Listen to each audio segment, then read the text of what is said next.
I'm very pleased to introduce to you a well-known author in his own right and the screenwriter of Wild, Nick Hornby, the producer and star of Wild, Reese Witherspoon, the inspirational walking woman herself, Cheryl, and producer of Wild, Bruna, Papandrea.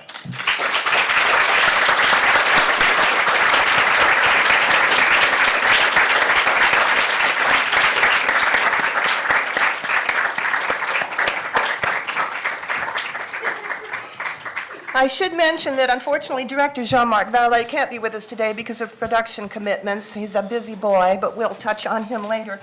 Welcome to the London Film Festival and congratulations on a wonderful film.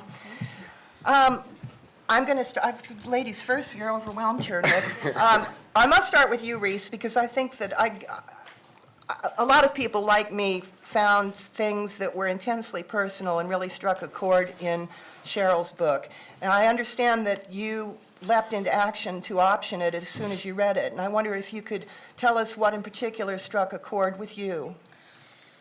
Oh, well, so much. I mean, it's so interesting as people are seeing the film that they all take something different from it. So for me, I suppose, just the idea of this woman being on a journey to find herself doing it completely alone. I think that was the part I kept thinking about even when we were shooting it, is that could I do this?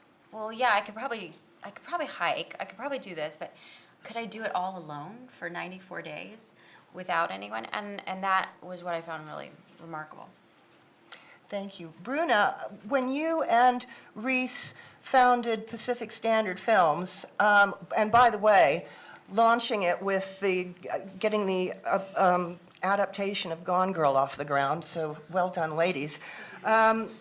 Did you have a remit for the kind of films you wanted to see get made? Yes, we definitely did. Movies with men in them? No, only men. There's not enough roles for men. No, we did. We definitely had a remit. We both shared the kind of common goal of developing not just roles for women, but strong, complicated roles for women. And what better piece of material to start with than Wild? So that was the first thing that Reese sent me, and that's how we started Pacific Standard, Gone Girl being the second piece. So yeah, that was our remit. Cheryl, one of the things that's very striking in your book is how brave and honest you are, opening up painful and self-destructive experiences. But was it a different kind of scary to contemplate how that could turn out in a film? A very different kind of scary. You know, for years I've been working that muscle as a writer, revealing. Writing is about revelation, it's about opening, it's about telling the truth. And I've taken a lot of risks and done a lot of scary things as a writer, but I'm in control of it. Those are my words. I decide what stays in and what comes out. And when I said yes to Reese and Bruna, and then I said yes to Nick, and then I said yes to Jean-Marc, and I had to trust all of these people and more to both tell my story, honor my story, be true to it while also making it their own. And so, yeah, I was a bit terrified. And it didn't really hit me until right before I saw the film for the first time last spring. And I think I was nervous in a way that I have never been before. When I sat down to watch, I was sitting with Bruna and Reese and Jean-Marc and my husband, and I just thought, I mean, here I had to let go. I had to release the truth of my story into other artists' hands. And so, yeah, it was terrifying. And it turned out really well. I'm so proud of the film and the work that these people did. Thank you. Nick, you shot to fame and a national treasurehood by getting into the minds of modern men. But as a screenwriter, you seem to be doing a pretty good job getting into women's heads. For those who have not read the book and don't know the story, who might have the impression that this is a chick flick, what would you say to that? Well, you know, it's about grief and heroin addiction and promiscuity and being really, really tough, both physically and mentally. So it's not really like any chick flick I've ever seen. And, you know, it's one woman who happens to be a woman. So I guess it's a chick flick like the Robert Redford film All Is Lost was a chick flick. Just briefly before we go on, I'd like to, anyone who has anything to tell us what Jean-Marc Vallée brought to the table? Why him? Well, we saw, I didn't know if Bruna wanted to say, but we saw Dallas Buyers right before it came out, and we were immediately just awestruck by that film, and we thought, God, could we possibly be able to get him to direct our movie? The way he handles sexuality in that movie, the way that he tackled tough subject matter without making it saccharine or maudlin, I think he was just incredible. And he read the script right away and called us immediately and said, he actually put another movie to the side that he's making right now. He said, I have to make this film right now. I want to start immediately. So we were really fortunate. Okay, great. Over to you folks. Who'd like to ask a question? Yes, sir, right here. And then, could we get a microphone to this gentleman for a second? Hello. Seamus from the Metro. Well done on making the film. Obviously, amazing story from like self-discovery and almost self-redemption as well. Reese, I wanted to ask you a question. Obviously, kind of like 6 months before the film went into production, you kind of hit headlines for a little bit of wild behaviour yourself. Oh, do you really think that's appropriate? It's relatable, just because I was wondering if you felt like you had any kind of therapeutic experience by making this film and putting that behind you. Well, you know, like Cheryl and I were talking about it last night about, you know, the boxes that people put people in. I think, you know, I had that experience. I certainly learned from that experience. I felt terrible about that experience. But I think it was also a moment where I think people sort of realized I wasn't exactly what they thought I was, maybe. I mean, I guess maybe we all like to sort of define people by the ways the media presents them and that sort of thing. And I think if it shows I have a complexity that people didn't know about, I think that's part of human nature. I mean, a mistake. We all make mistakes. The best you can do is say sorry and learn from it and move on. Hi, I'm Total for Vox. A question for Reese Witherspoon. Can you tell me about your relationship with your backpack monster and how does it develop while shooting the film and for the first meeting with it? Well, Jean-Marc wanted me on the day. He purposely made it so that I didn't know, because Cheryl started her hike and she had never backpacked, ever. He wanted me to have no experience with any of the props. So when you see me putting together the tent, that's me literally putting together a tent. He filmed me for 2 hours. No one was helping me. So when I'm shaking it and going, Jesus fucking Christ, I literally could not figure out the fucking tent.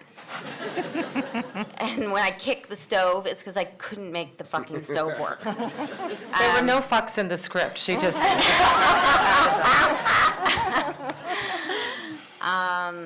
Yeah. So the backpack, being an actor for so many years, I was like, they're going to stuff it full of newspaper. It's no big deal. I'm just going to like carry it around.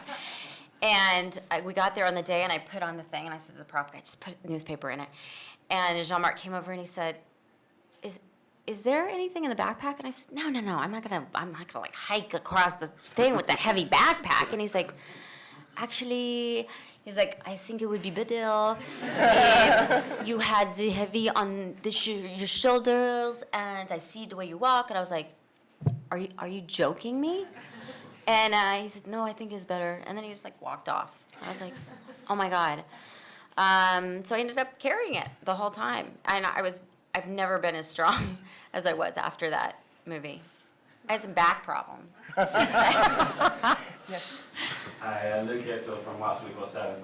I just wanted to ask about the delightful hobo time scene. That was really, really nice to watch and so. I just wanted to ask Cheryl and Nick and Reese, did that actually come from a real experience that actually happened on the trip, and how was it writing that and performing a scene as daft as that? It's absolutely real and true. Just about everyone in the book has come out of the woodwork and found me again. I looked for people when I was writing the book, but those I couldn't. They've come out. But the one person I haven't found is Jimmy Carter of the Hobo Times. You're out there. I researched. You must remember this was He's the editor of 1995. Vogue. This was 1995, before the internet and such. So but when I was writing the book, I went and searched for the Hobo Times online, couldn't find them. And the hobos aren't very good at archiving, materials and such. But I never have found him. But it was one of those experiences that I always want to stand up in the film and say, this really actually happened just as you see, because it seems so bizarre. And those details of like what was in the hobo care package, I wrote them down in my journal, as I was drinking that beer, and it really did happen that way. So I loved it, that it made it into the script in the film as well. Somebody's got the microphone over here, and I'll, yes, sir. Hi, Darryl Smith from the Scottish Sunday Post. Question for Cheryl. I wondered at what stage of the casting your daughter got the role of you as a younger you. And was it your idea? And was she aware that she was actually playing you as a sort of 5 and 6-year-old? Oh, absolutely. So the film had actually started production, and Bruna and Jean-Marc had met my daughter Bobby and said she looks like Reese, young Reese, and would she like to play the role? And so I talked to her about it. Would you like to audition? Would she like to audition? And that was, they were like, we're not going to just hand this to her. So I talked to her, and I said, you'll have to be in some unhappy scenes. She knows that I didn't have a good father, and you'll be in some happy scenes with the woman who plays your mother. And she just said no right away. So we just left it. But some time went by, they couldn't find a young Cheryl, and she overheard me talking to my husband about it. And she just said from the backseat of the car, I want to audition. So then we tried to talk her out of it, because we wanted her to really want this. And we went for the audition, and she sent me and my husband out of the room. She was alone with Jean-Marc and the casting director, and she auditioned and got the role. And she was such a hard worker and so fantastic. I've never been more proud of her. And of course, it was really emotional for me to watch my daughter be, present with this man playing my father, who's saying terrible things, who's doing terrible things to her and her mother and her brother. And then, on the contrary, to have her dancing with Laura and leaping into Laura's arms. It was like watching my life flash before me. And, if writing heals some wounds, in so many ways, witnessing the making of this movie healed those too, and never more powerfully than when I was watching my daughter live my childhood. She wants to be an actress now. But if you asked her, every time I say, now get ready, because somebody might ask you, like, well, why do you want to be an actor? And she says, donuts, craft services. And I'm like, I think you have to have something more than that. Did you go into it for donuts? No. Hello, over here. Tim Masters, BBC News. A question for Reese and Cheryl. I just wondered, how much did you talk before filming? And Reese, was there anything in particular that Cheryl said that really stuck with you while you were out there in the wilderness? Yeah, we spent a lot of time as the script was being developed and Nick was writing and we were talking. Yeah, and then right before we started shooting, I flew up to Portland to hang out with her and spend more time with her. And we got to, we spent your birthday together. We spent my birthday together. Yeah. And she actually had the benefit, too, of her being on set almost every day, other than when she was on speaking engagements. She and her husband were there, so it actually helped me. It was encouraging. I think in some ways I was a little scared in the beginning, like, oh my God, she's gonna be watching me and then she's gonna be judging me and I don't know if I can do this. But she was actually this incredibly loving, supportive presence. And that sometimes she'd come and it would actually help me get into the scene. And I had the book to read over and over and over again, so. One thing Reese doesn't know, she tells that story about how Jean-Marc came up to her and said, you can't have newspaper in the pack.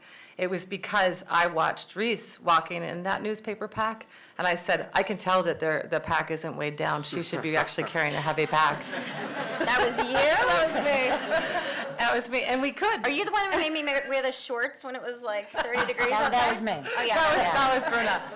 Every day, Reese was like, I think it's a pants day. It's a sweatpants day. And then Bruna would be like, it's supposed to be July, damn it, you're wearing shorts.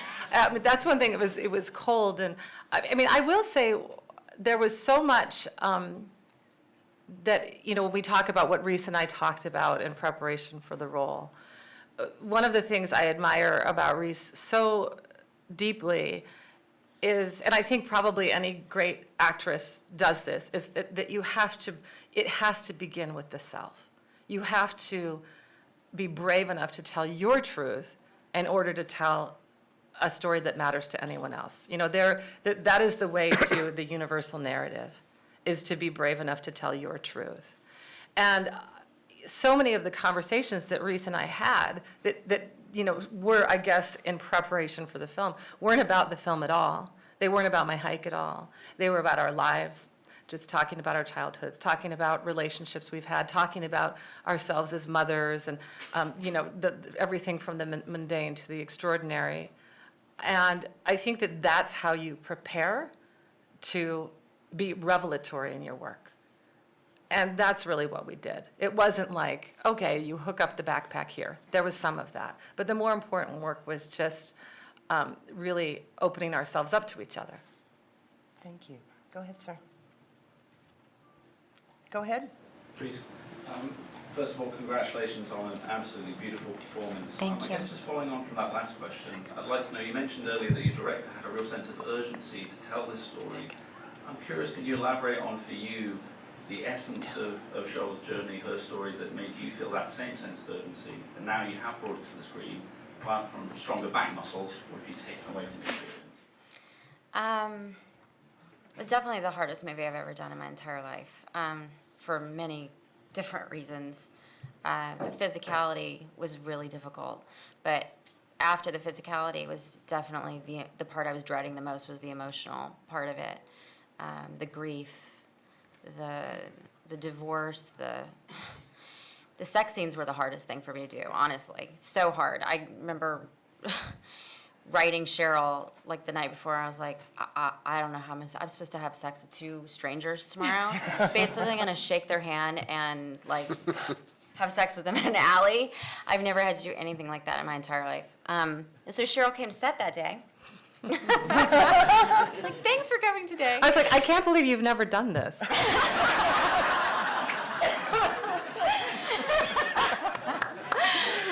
But I had to tell myself, like, look, if she was brave enough to be completely open as an artist and talk about those things, I couldn't just do the parts of it that I was comfortable with. I had to do all the parts of the movie, the parts that made me feel uncomfortable too, because it is about emotional honesty. And so I said to Cheryl, I was like, I can't believe I have to do this today. And she came up and she goes, I'm so sorry I was such a slut in the 90s.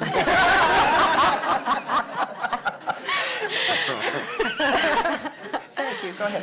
Reese, so my name's Garth Pierce, I'm based here in London. Great film, I agree with everyone here. On that subject of sex, I have read in British newspapers, don't believe every word I read in those, that you were hypnotised before the sex scene.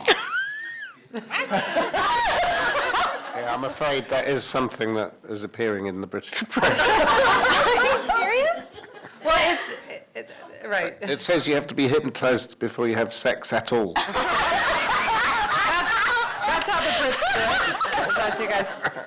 That's untrue. That's not true. And a second, Cheryl talked about exercising her demons on this incredible trail. When you took the part and when you played her role, do you exercise any demons yourself? Certainly. I mean, I think it's a very personal film in a lot of ways. And I think I didn't really discover how personal it was until I was already halfway there. And I would send Cheryl emails, and while I was doing things that I mean, there's aspects of it that everybody knows that I've gone through, which are, divorce and struggles with, all kinds of things. But there's other things that people don't know about me. And it became very personal. It's about, for me, a lot of it is about finding yourself one step at a time, completely alone. And I think everyone who's ever made it this far in life, any age in life, realize that there's a day you wake up and you realize, I'm all alone. No one's riding in on a white horse and saving me. And the thing I thought was so extraordinary about the piece of material, about the book itself, and we hoped for the movie, I said to Bruna before we started, I said, if we can pull this off, it might be the first time in history, the first time a woman's in a movie and she ends the movie with no man, no money, no parents, no job, no opportunities, and it's a happy ending. And not very good shoes either. Yes, sir. Yes, I'm here. Alessandro De Simone from Italy for La Lista del Cinematografo. A question from Miss Witherspoon. I've seen that during the last few years there's been a kind of spirituality in your choices, and there is not in some ways, and this one, and even The Good Lie. Are you looking in a more interesting and deep way to what happens around you? Certainly, and I think it's a great responsibility to have a platform where you bring movies to an audience globally. I think you have to be mindful of what you want to say. I mean, certainly I do popcorn movies. I love those movies too. I have a great time doing them. And comedy, interestingly enough, has sometimes in my career, it's extraordinary to me how much it affects people. But a film like this is, in a way to me, it's bigger than a movie. Because of, I saw it the other day with my mother, and Laura Dern, she saw it with her parents, and they all our mothers held hands as they watched the movie. It was really beautiful, but the conversation that I had with my mother and Laura's mother afterwards was probably one of the most important conversations of my life. Just about realizing what it means to be a mother or a daughter, knowing that our mothers were seen and understood, it was profound for them. And those aren't conversations that you have, around the Thanksgiving table or at Christmas time, because you're busy or the kids are running around. But to take the time to really contemplate who you are as people, with people that you love, I think that's one of my favorite parts of this film, is that people are sharing it with people they love.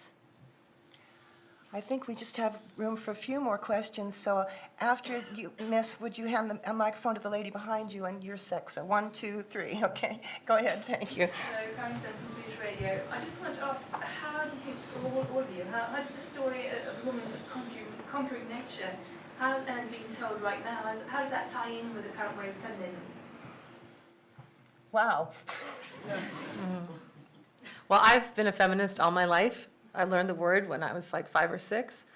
And I do think it's kind of interesting to me that, suddenly we're hearing so much more about feminism and I guess mainstream culture. And I think it's finally that there are so many powerful women, so many intelligent women, so many ambitious women who are just very tired of being on the sidelines.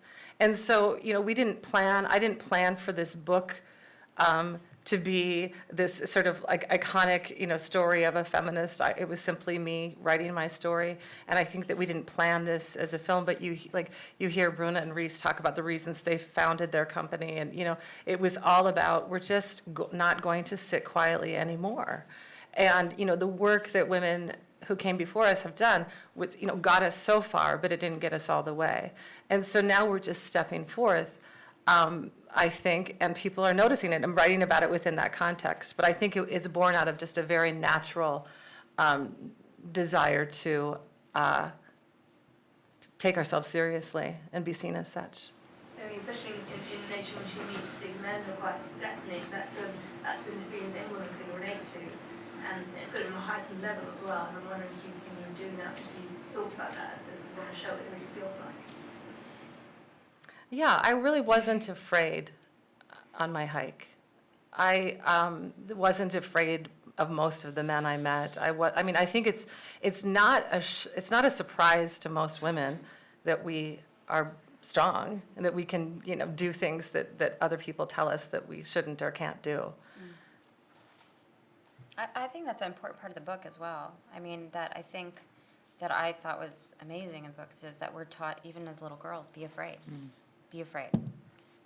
Don't wear that skirt. You know, don't go out alone. Cross your legs. You know? And I think one of the really great things about the book and the film is that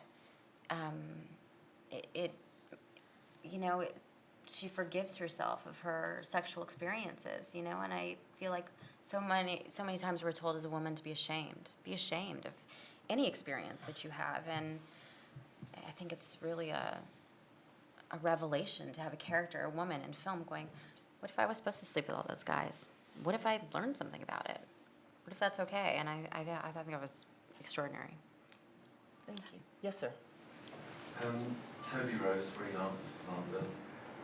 I wondered, Reese, when we last met in Harare in 1993, a far-off place, whether making that film, there was anything that you recall from that when you were doing this, and secondly, whether, if you could tell us what the most recent physical life challenge you've had that wasn't filmmaking.